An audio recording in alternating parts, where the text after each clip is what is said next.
Sara. Nicole. 22. Cognome? Guerra. Ianeselli. Età? 19. 19. Da dove vieni? Da Ravenna. Bolzano. In che ruolo giochi? Palleggiatore. Banda. Cosa ti aspetti da questa stagione? Tante belle cose. Migliorare tecnicamente, vincere. Ti piace la squadra del Volano Volley? Beh, sì. Sì. Il tuo fondamentale preferito?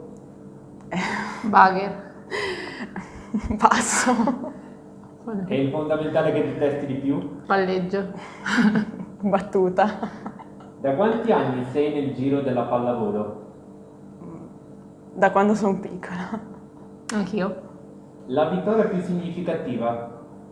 La finale regionale in Under 16, direi. Io in Under 18. La sconfitta che ti ha fatto maturare? La semifinale regionale in Under 18. Una partita di B2 giocata 2 anni fa. La giocatrice con cui vuoi tornare a giocare in squadra assieme? In futuro, la mia conquilina. Anch'io. Ti hanno mai riconosciuto per strada? No. No, purtroppo. Che cosa fai quando non sei in palestra? Quando si poteva, uscivo con gli amici, e solite cose. Esco, studio un po'. Al bar. Sei fidanzata? No, Lasciamo stare. evitiamo. Che genere di film ti piace vedere?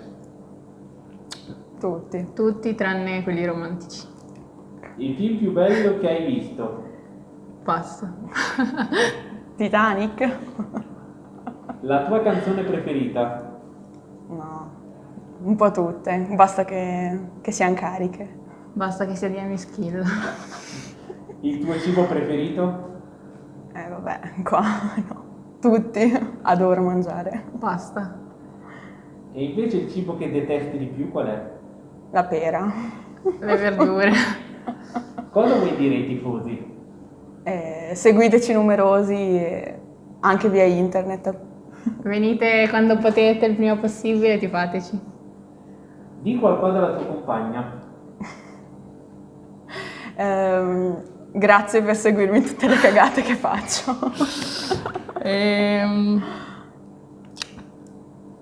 Alzami più pallone.